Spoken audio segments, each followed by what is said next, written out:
Hello viewers, welcome to Vidhyalakshmi YouTube channel. So previous chapter new economic policy nudiya continuation ipo refresher course model chapter number 22. Actually we are on the ending of the chapters. Inno vandu ore 3 chapters mattum dhaan irukku. So hope you all ellarum previous videos la nalla paathirupinga vandu ஒரு confidence தான். So அதனுடைய கண்டினியூஷனாக 22 இன்றைக்கி நம்ம finish பண்ண போகிறோம். So இந்த 22 இது வந்து பேசிக்கலி ப்ரீவியஸ் வீடியோஸில் சொன்னதே தான் மறுபடியும் இங்கேயும் சொல்கிறேன். It is not only for +2, it is completely applicable for +1. உங்களுக்கும் யூஸ்ஃபுல்லாக இருக்கும், நல்லா தெளிவாக பார்த்து தெரிஞ்சுக்கோங்க. Okay, so refresher course model chapter number 22ல் எதை பற்றி பார்ப்போம்னா fiscal policy. Behind the screen உங்களுக்கு அந்த பிக்சர்லேயே கிளியராக கொடுத்துருக்கு. ஃபிஸ்கல் பாலிசி அதாவது பணத்தினுடைய கொள்கையை பற்றி தான் நம்ம இங்கே பார்க்க போகிறோம். ஓகே,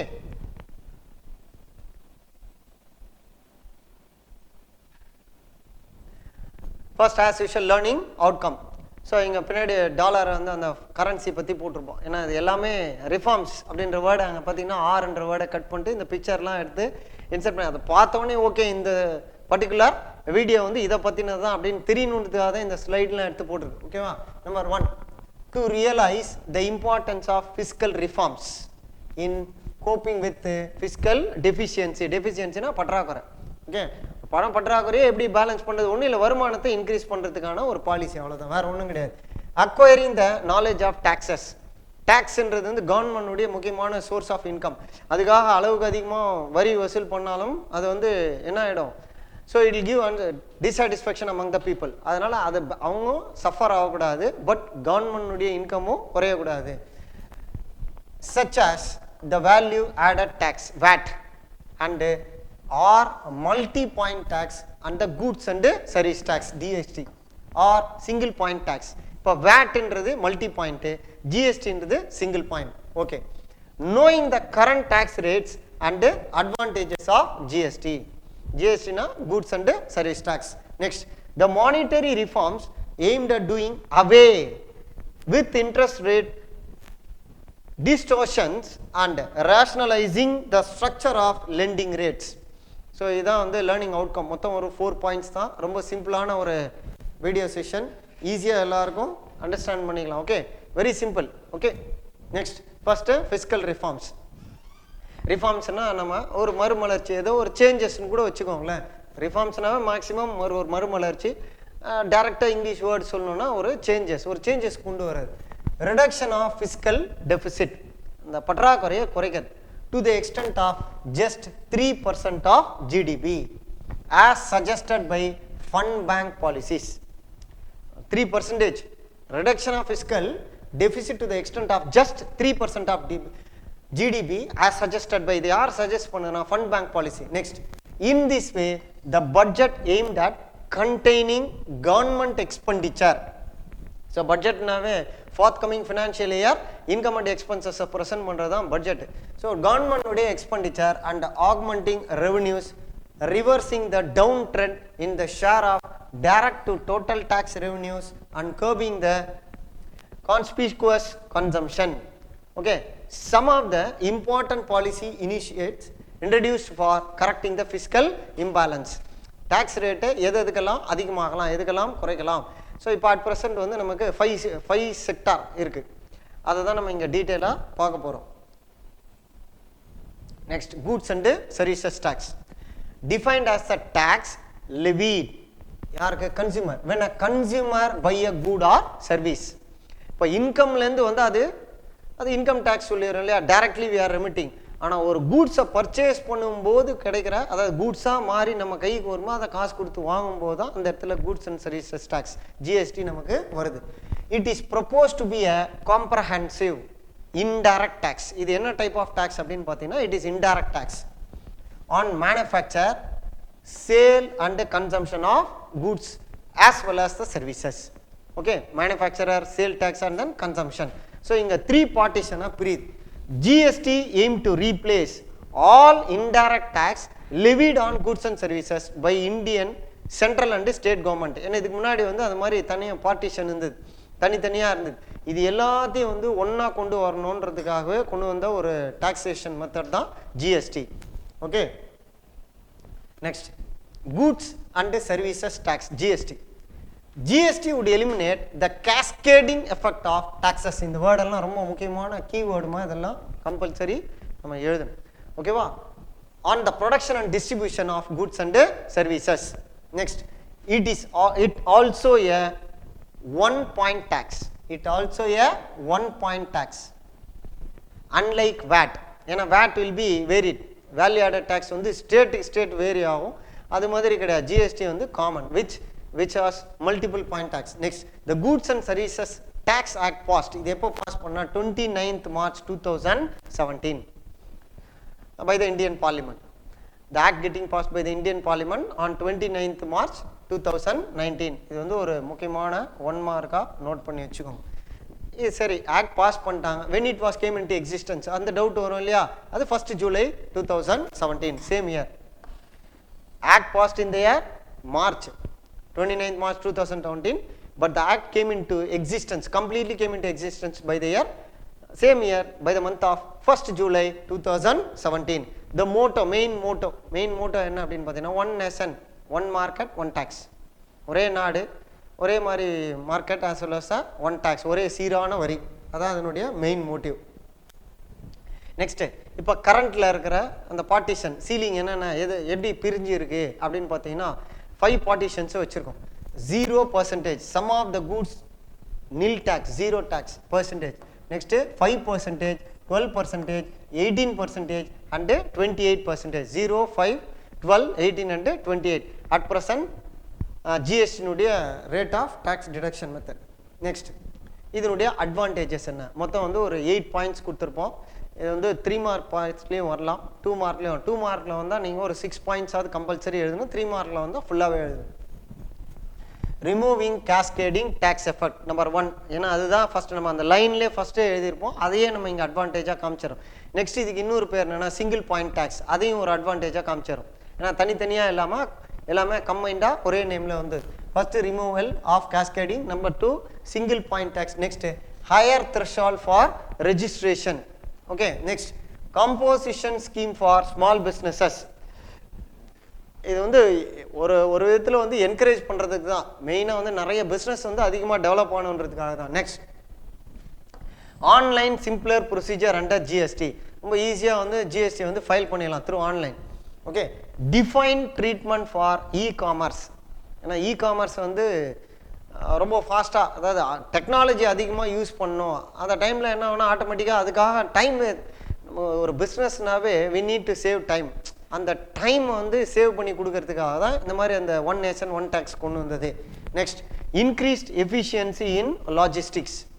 ஏன்னா அந்த டைம் கிடைக்கும் போது என்ன பண்ணுவாங்க, they can think some or advancingly, இன்னும் கொஞ்சம் அதிகமாக திங்க் பண்ணுவாங்க. Next, the production will be increase. On the other hand சைமல்டேனியஸாக ப்ரொடக்ஷன் இன்க்ரீஸ் ஆகும்போது எம்ப்ளாய்மெண்ட் இன்க்ரீஸ் ஆகும், கூட்ஸ்னுடைய ரேட் குறையும். ஸோ இப்படி நிறைய கன்சம்ஷன் வந்து இன்க்ரீஸ் ஆகும் இல்லையா? அதுக்காக தான். நெக்ஸ்ட், ரெகுலேட்டிங் த அன்ஆர்கனைஸ்டு செக்டார்ஸ். ஏன்னா நிறைய வந்து ஆர்கனைஸ்டை விட அன்ஆர்கனைஸ்டு அதிகமாக இருக்கும். அது எல்லாத்தையும் ஒரே ஒரு ரூஃப்குள்ளே கொண்டு வர்றதுக்காக கொண்டு வந்தது தான் இது. ஸோ இங்கே ஒரு பிக்சரில் உங்களுக்கு ஈஸியாக அண்டர்ஸ்டாண்ட் ஆகிற மாதிரி ஒரு ஃப்ளோ சார்ட், ஒரு பிக்சர் இன்சர்ட் பண்ணியிருப்போம். நல்லா கவனிங்க. Gross utilisation, less MFT cost, import and export, industrial growth, monitoring, tax compliance, less prices and more revenue. Okay. இப்படி நீங்கள் இது மாதிரி ஒரு ஷார்ட்கட் மெத்தடை, இங்கே இருக்கிற கண்டென்ட்டை இப்படி ஷார்ட்கட் மெத்தடாக கூட நீங்கள் ப்ரிப்பேர் பண்ணிக்கலாம். ஈஸியாக நம்மளால் ப்ரெசென்ட் பண்ண முடியும். Advantages of the GST. Next, monetary and financial sector reforms. Monetary and financial sector reforms.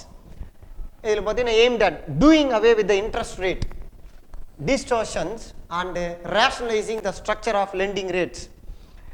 லெண்டிங்னா loan கொடுக்கறது இல்லையா? அந்த லெண்டிங் ரேட்டில் வந்து என்ன, பிஸ்னஸ்னாவே ஒரு ரொட்டேஷன் தான். எக்ஸாம்பிள், ஒரு டிவி ஷோரூம் போயிட்டு ஒரு டிவி 1 lakh கொடுத்து வாங்குறோம் அப்படின்னா, அந்த 1 lakh அவர் வீட்டுக்கு எடுத்துன்னு போகிறதில்ல. Again going to reinvest. மறுபடியும் இன்னொரு 2 ப்ராடக்ட் வாங்கி வைப்பார். இன்னொரு கன்சூமர், ஒரு கஸ்டமர்ஸை அவர் இன்க்ரீஸ் பண்ணிக்கிறார். அவ்வளோதான். The new policy tried in many ways to make the banking system, ஏன்னா எல்லாமே கேஷ் அண்ட் கேரின்றது இல்லாமல் through bank transaction more efficient and some of the measures undertaken were என்னென்ன. நம்பர் 1, இதில் வந்து ரிசர்வ் ரெக்குயர்மெண்ட்ஸ். இதில் இந்த SLR and CRR SLR statutory liquidity ratio according to law அதான் வந்து statutoryன்றது statutory liquidity ratio and cash reserve ratio CRR recommended by Narasimham committee report in 1991 இது வந்து new economic ரிஃபார்ம்ஸ்க்கு இதுவும் ஒரு மைல்ஸ்டோன் அப்படின்னு சொல்லலாம். Next interest rate liberalisation. RBI controlled number 1 the interest rate payable on deposit. Control the interest rate payable on deposit. Deposit மேல இருக்கிற rate of interest. Number 2 the interest rate which could be charged for bank loans. Okay பேங்கோட loan அவங்க பேங்க்கே வந்து bank கிட்ட loan வாங்க இல்லையா அதுக்கானது.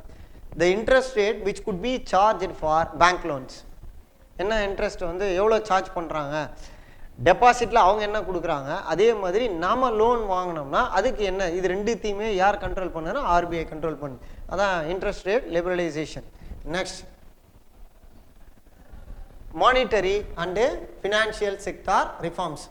Behind ஸ்க்ரீனில் நரசிம்மம்னு ஒரு நேம் பார்த்தாலே is a person who is responsible for the Narasimham committee passed in the year 1991. நம்ம next third point elimination of the constraint. என்ன அப்படின்னு பார்த்தீங்கன்னா greater competition among the public sector, பொது நிறுவனத்துக்குள்ளே ஒரு போட்டி, and then private and foreign bank and elimination of the administration.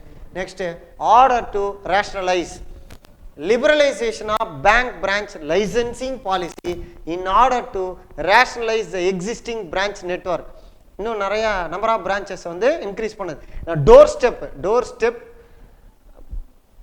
Options வந்து கொடுக்கறதுக்காக தான் இதை வந்து இம்ப்ளிமெண்ட் பண்ணுது. Next freedom for banks. ஏன்னா அதுக்கு முன்னாடி வரைக்கும் எல்லாமே பேங்க்ன்றது ஒரு set of rules and regulations எல்லாத்துக்குமே வந்து it will take a long procedure to complete.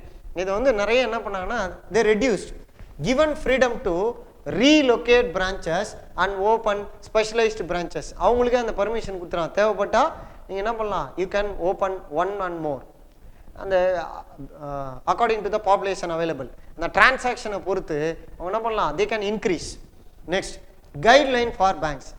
Guidelines for opening new private bank sector. இது வந்து எல்லாமே RBI கண்ட்ரோலில் இருக்கும், அவங்களுக்கும் அதையும் வந்து ஃப்ரீ பண்ணி விட்டாங்க. Next classification of the guidelines. Accounting norms regarding classification of assets and provision of bad debt were introduced in tune with the Narasimham committee. அது வந்து classification of the guideline. இந்த சப் டாபிக் ஞாபகம் வச்சுட்டீங்கன்னாவே நீங்களாம் பண்ணலாம்னா easily you can gather the content and you can write. அது மறுபடியும் அந்த 1 and 2 சொல்கிறேன். 1 and 2 பார்த்தீங்கன்னா ரிசர்வ் ரெக்குயர்மெண்ட்ஸ் என்னென்னா முக்கியமாக 2 word SLR and CRR, statutory liquidity ratio and cash reserve. Next interest rate, டெபாசிட்ல இருக்கிற இன்ட்ரெஸ்ட். நெக்ஸ்ட் பேங்க் லோனோட இன்ட்ரெஸ்ட், அது second point. Third point elimination of the constraint. என்னன்னு பார்த்தீங்கன்னா பப்ளிக் செக்டார் ஒரு competition, greater competition among the public sector, private and foreign bank. Next and also the elimination of the administrative constraints. Next order to rationalize. எதை rationalize பண்ண, liberalization of bank branch licensing policy in order to rationalize the existing branch network. அடுத்தது freedom for bank, guideline for banks and classification of guidelines. Next இதில் நம்ம பண்ண வேண்டிய activity அந்த 8 point நீங்கள் இது பண்ணிங்கனாவே போதும். அது வந்து அதை பேஸ் பண்ணி நம்ம அந்த கம்ப்ளீட் என்டையர் சாப்டர்னுடைய இதுவே முடிச்சிடலாம். ஸோ இங்கே நம்ம செய்ய வேண்டிய ஆக்டிவிட்டிஸ் அப்படின்னு பார்த்தீங்கன்னா the tax levied on goods and receipts. Tax levied on good and also the receipts. Next undertaken in the nearby bank. ஒரு பேங்க் போய் நீங்கள் விசிட் பண்ணும், அதில் என்னென்ன ஒர்க்கெல்லாம் பண்ணுறாங்க, நெட்வொர்க்கிங்கில் இப்போ எக்ஸாம்பிள் செக் இஷ்யூ பண்ணுறது, இது எல்லாம் நீங்கள் அந்த ப்ரொசீஜர் கம்ப்ளீட்டாக அது எப்படி ரன் ஆகுது அப்படின்றத நீங்கள் பார்க்கலாம். அது ஃபீல்டு விசிட்டாக நீங்கள் பண்ணிக்கலாம். Next Poynting out the GST rate in the diagram. ஒரு பிக்சர் பார்த்தோம் இல்லையா, 0, 5, 12, 18, 28 அப்படின்னு, அதே மாதிரி தான். நெக்ஸ்ட் இதில் அசஸ்மெண்ட் நம்ம தரவு பண்ண வேண்டிய கொஸ்டின் அண்ட் ஆன்சர்ஸ் அப்படின்னு பார்த்தீங்கன்னா what are the importance of physical reforms. Next what is GST, list the advantages, physical reforms advantages. Third question பார்த்தீங்கன்னா draw the current GST rates. ரொம்ப சிம்பிள், இதெல்லாம் ரொம்ப simple question. Then what are the measures undertaken to disort the changes in interest rate of banks. ஏன்னா அதில் 2 word பார்த்தோம் இல்லையா, பேங்க்கு நம்மளுடைய டெபாசிட்க்கு என்ன ரேட் ஆஃப் இன்ட்ரெஸ்ட் இப்போ அட் ப்ரெசென்ட் கொடுக்குது, அதே மாதிரி பேங்க் லோனில் என்ன ரேட் ஆஃப் இன்ட்ரெஸ்ட்டோ அவங்க கலெக்ட் பண்ணாங்க. இதெல்லாம் நம்ம அனலைஸ் பண்ணோம். ஏன்னா you are the future economics, நீங்கள் தான் வந்து பிஸ்னஸ் பீப்புள் இல்லையா, அதனால் நம்ம இதெல்லாம் கண்டிப்பாக தெரிஞ்சுக்கணும். ஓகே, எப்படியெல்லாம் நம்ம வந்து அந்த ரெசிப்ட்ஸ் ரேட், அதாவது இன்ட்ரெஸ்ட் ரேட்டை நம்ம குறைக்கிறோமோ அந்த பெனிஃபிட் வில் பி மோர், நமக்கு தான் அந்த benefit. And finally we are end of the session, and finally as usual I want to say thank you for watching the video. Keep watching the video.